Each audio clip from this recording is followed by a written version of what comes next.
everybody, it's Brad. And I'm Christa. With the Big Family Homestead, and today we are going to talk, not just talk, we're going to communicate, we're going to tell you the truth about life in Wisconsin, specifically in the winter. So we have a unique perspective on winters in Wisconsin. For over 20 years we lived in Florida, and I actually grew up in Ohio, and then we moved back to Ohio long time after we were married. And now we're in Wisconsin, and we've been here for 2 winters now. Yes, and so we figured we would share with you. Oh, you and your lists. I gotta have a list. I know. It's just to help us remember what we're going to talk about. The way I figure we'll do this is we'll talk about, the pluses and minuses, the awesome stuff, the not so awesome stuff, and the flat out raging poo-sicles of stuff. Yeah, because there are some. There's literal poo-sicles right out there. Yeah. But let's go ahead and start with the negatives first. That way we've got something to look forward to. Yes, we can end the video on a happy... On a high note. Happaroo. Right? Okay. This is definitely 2 of the back-to-back nastiest winters that we are being told has happened in quite a while. They went on record as being bad winters. And no, people, we did not bring the winter with us. No. Because they don't have this kind of stuff in Ohio. So, the cold. Let's just say that it takes some getting used to. And I don't really even mind it, even if it's around 20 degrees. It's like no big deal. It's not even really a big deal at 0 unless there's a really nasty wind whipping. Right. Well, the wind makes it much colder. Yeah. Oh my gosh, it could be 25, 30 degrees and the wind's going on you, then you're really cold. Oh, yeah. But we have had several days where it's been near negative 20. Mm-hmm. Last year there were several days of solidly below negative 20. Yeah. And that can get, go from uncomfortable to dangerous. Very quickly. Yeah. Well, I mean, you can, if there is a wind chill of below negative 30 below, you can get frostbite in about 10 or 15 minutes. So you have to be super, super careful and cover up all exposed skin when you're outside. You know what? That's actually, I think we're going to probably have to say this again and again and again throughout the video, but some friends of ours, or channel friends from the UK said, and so I can't, this is not my quote, this is their quote, there is no such thing as bad weather, only bad equipment. Bad clothing. Gear, bad clothing. Yes, exactly. And that is absolutely true, especially for here. But the cold, if you are not prepared for the cold with clothing, you're going to really not like it. You're going to regret it, actually. Also, too, your house. Winters cost a lot of money to heat it. Yep. Whether you're going to go ahead and you're going to go out and chop down the wood and you're going to heat it, well, you are feeding that fire a lot. Yes, you are feeding it every couple of hours, making sure that there's enough fuel in there so that it keeps that fire hot, because if that fire goes cold, it's going to take a lot more time, longer to get the house warm. If you're using electricity to heat, you're going to be using a lot of electricity to heat, especially if the place where you're at is not insulated very well. Right. And where we're at, there's a lot of older farm homes that were not insulated very well. Right. And so you're either going to pay for it with the wood and manual labor. Don't forget, you're going to be trudging inside and outside and inside and outside. Things people don't realize. Right. Things people don't. No. Hold on. Sorry. Sorry. Just the sheer effort it takes to put on your cold weather gear gets you tired. It's exhausting. Because you don't just put on like a t-shirt and then throw on a heavy jacket if you're going to be out in the snow. Not for very long. I mean, if you're going to be out for any length of time, no, you got to put on long johns and then another shirt, because you got to layer. Then a sweatshirt, then your heavy winter coat. And if you're out working, you better have your coveralls on or your overalls on. Right, and then you got your boots and your thermal socks. Balaclava, if it's really cold. It takes a good few minutes just to suit up. It takes at least 10 minutes to get dressed, right? And don't forget your hands. You've got to have proper hand proper gloves. And another friend of ours told us, wet is cold. Yeah. When your hands get wet, oh, look out. It's cold fast. Yeah. And then it gets really like stinging pain. Hurts. And he made mention that, if you're going to be out working, get several of the thin, cheap mittens, like the thin stuff. Gloves, yeah. And then you go ahead and put your work gloves over the top of those, because if you're working, you're going to be generating sweat. Well, then he said when those things get wet, you just take them off, set them aside, put on another pair. Right. You're back off to the races. But that's another thing that you got to think about too. If you're going to be outside because you're heating with wood to save money, or it's your job, you've got to pay attention to how much you sweat, because if you get wet, it gets very uncomfortable very fast. Oh yeah, definitely. The cold is an adversary that is always there, but once again, no such thing as bad weather, only bad clothing. Yep. But you still have to couple that with common sense. Exactly. And everything takes longer. Everything takes longer. Yeah, like for example, just doing regular chores. Like we have animals here, Big Family Homestead. Yep. So normally during the summer, running out and doing the barn chores might take 25 minutes, 30 minutes twice a day. It's easily double that, and then plus time to put your clothes on. Right. Yep. Snow. Let's talk snow. Wisconsin is a winter wonderland. It truly is. It's happy, fun, warm land. Wait, no. We'll save the good stuff for later. We'll talk about some What is it? warm, happy, fun land. That's it. I have this joke that, because like several years back, I heard that that North Dakota wanted to rename the state. They wanted to rename the state, and I made a joking suggestion that they should call it either South Canada or Warm, Happy, Fun Land. South Canada? Yeah, where you get it gets a better vibe to it. Right. That's But anyway, the snow. Okay, snow is, we're going to talk about the great stuff about snow later, but right now, snow is also a nemesis. It's always encroaching upon your world. It's heavy, depending on whether or not it's wet snow. If it's wet snow, then it's hard to move it out of the driveway. Yep. You've got to be out in the elements or be in a vehicle and able to push it around, which is extra expense. Yep. You've got to scrape it off your roof. Yep. Otherwise, your roof will collapse. Which has happened many times this year. It has. Many dairy barns have collapsed on some dairy cows this winter. Just in February, I think at least 10 we heard about. And that's a lot. Trust me, in just this area.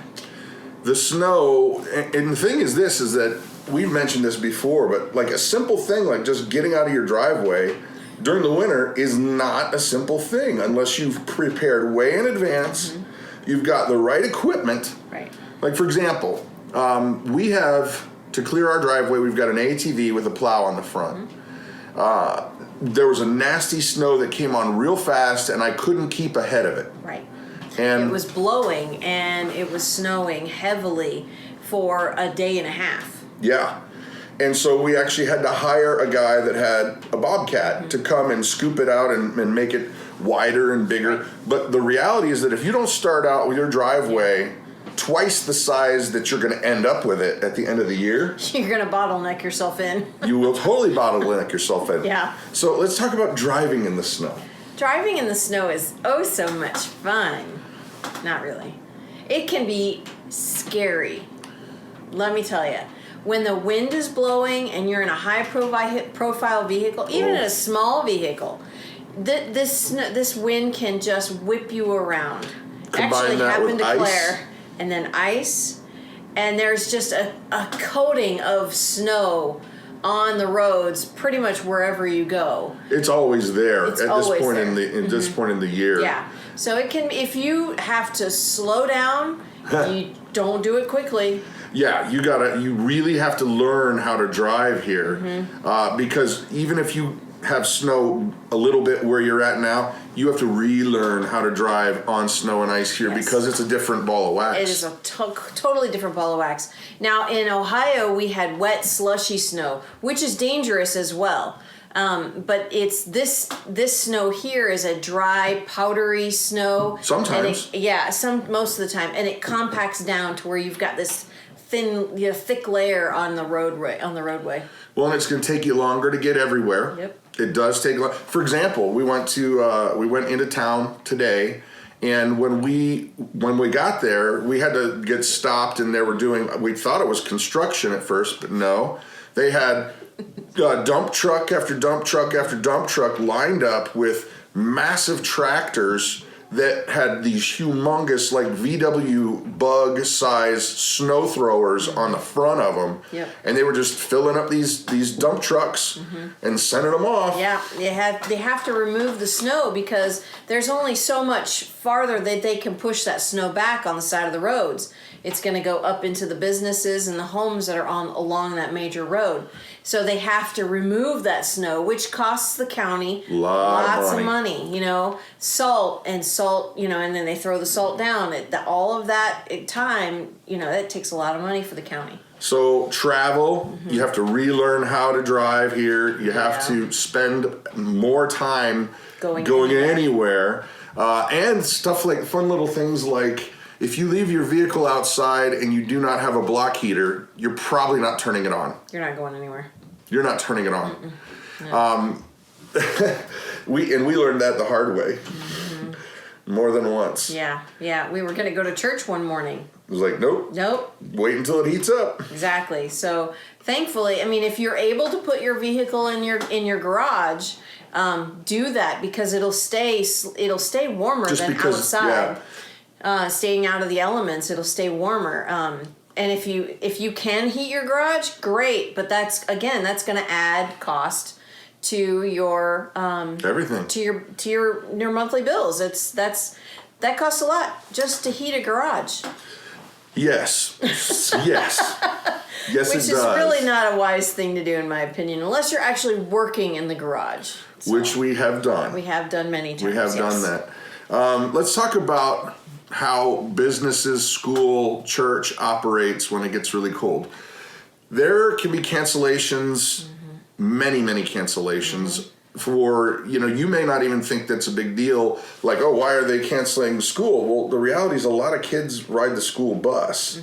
And if the school bus, people are in charge of that, don't think it's safe to have the kids waiting to get picked up, where most of them up here now are actually picked up right in front of their house. They are picked up right in front of their house. The reason, but a lot of the folks or a lot of the families around here have really long driveways. Yeah. So if nobody's sitting in the car waiting at the end of the driveway, that can be dangerous because the wind chills so far this year, they've gotten down to negative 60 below. Yeah. Negative 60 below. That is, I said it double. Yeah. Negative 60 for the wind chill, not the actual temperature. The actual temperature was negative 25, which is very, very cold and can harm you. You can get frostbite. So. But there are a lot of things that get canceled. We've had church get canceled. We've had school stuff get canceled. Sometimes businesses just can't open because they cannot plow their driveway or their parking lots. Right. And employees it's not safe for employees to get there.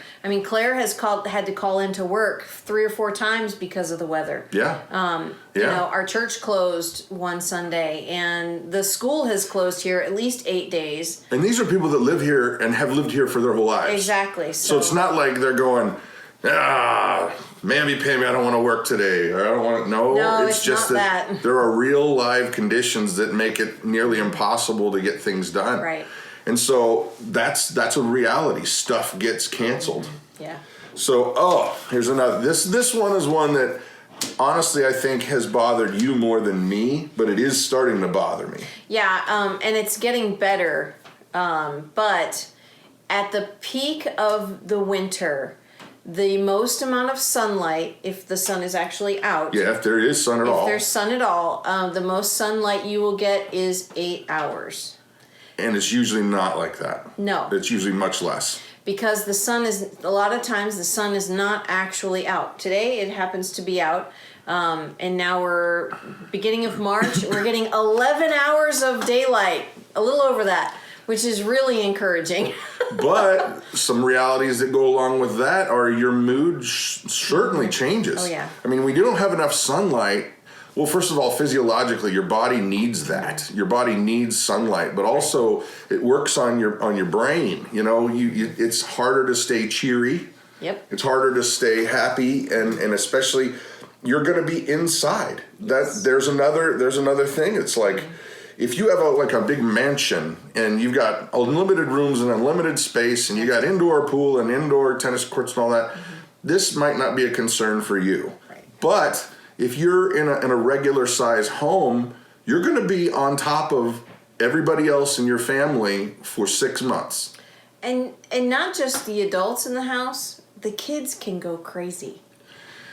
Well, and right now, even when we're talking right now, it's March. We still have another 2.5, 3 months of winter. Yeah. And so I would say May. We got that nasty snowstorm in May last year. I forgot about that. I was really hoping it was closer to... See that wistful look? Just go, where are you, summer? Come back. It can be challenging, trust me. And it's hard to find enough hobbies to be able to fill all of your time inside. Because The good news is about the cancellations with homeschooling. it doesn't really matter. It doesn't matter. We do school anyway. But being on top of each other for that long, you really have to be Yeah. patient. You have to be overly courteous Yes. to each other, or else you're going to just hate it. You just hate it. So, okay. There are probably other negatives, and if you feel like adding to the negatives, do so in the comment section. We're going to end the negativity right now. We're going to go with positivity. Bring on the vibes. Oh. Okay, pluses. If you are an outdoorsy type person, winter here can be amazing. Yeah. Everything from ice racing on lakes, Oh my gosh, that was crazy. snowmobiling. There are trails everywhere here. You can go all the way from northern Wisconsin to southern Wisconsin as long as there's snow on the trail. These places, they have opened up their farmland and you can drive right through. And I'm told you can go up into Canada. I've not seen those trails, but you can. yeah. And these snowmobilers, man, they can get cooking. I've seen them going 60 miles an hour without a problem at all. Oh yeah. So ice fishing, that's a big thing. That was a strange thing for me, but they park these little camper things out on the ice, and they leave them there for months. Yeah. No thanks for me. I'll pass on that one. Yeah. Well, But it's really neat. You know how you catch a polar bear, right? Yes, I do, but Yes, you they do? don't. Well, this is how you catch a polar bear. You cut a nice little hole in the ice, and then you put some peas around the edge of the ice hole that you have there. So when the polar bear sneaks up to take a pea, you push him in the ice hole. Kick him in. That's how you catch a polar bear. That's how you do it. Yeah. So, joke for today. Winter sports. If you're into skiing, there is world-class cross-country skiing Right here. all around here. Matter of fact, I was told that I think that some of the most prolific Olympic winter sport folk come from Wisconsin, like mainly Wisconsin. Oh, I believe it.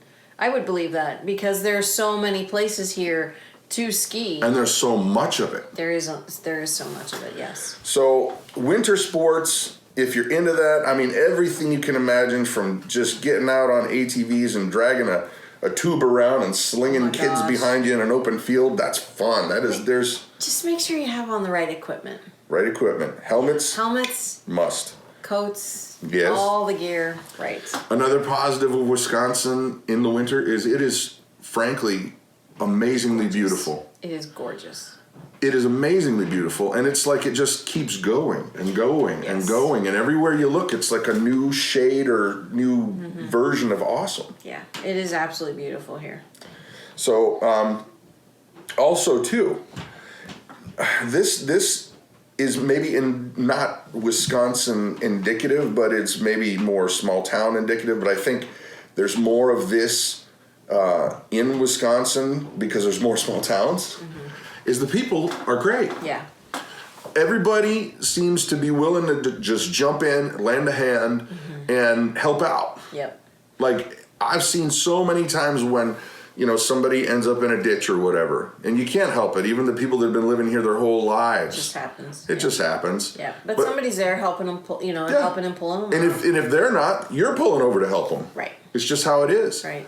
And so, other things that would be positives, I would say that you do, we said it was a negative if you're on top of each other in the house all the time, but it also teaches you to be more patient. Yeah. Yeah, definitely. You have to work at being more kind, which that's not a bad thing. No. I mean, it's trying when you're going through it. Oh, it can be, yeah. So, all in all, Wisconsin, we salute you. Yep. Wisconsin rocks. Wisconsin rocks. I don't Not know. Cleveland. Wisconsin. Cleveland rocks? Cleveland Dells. Wisconsin Dells.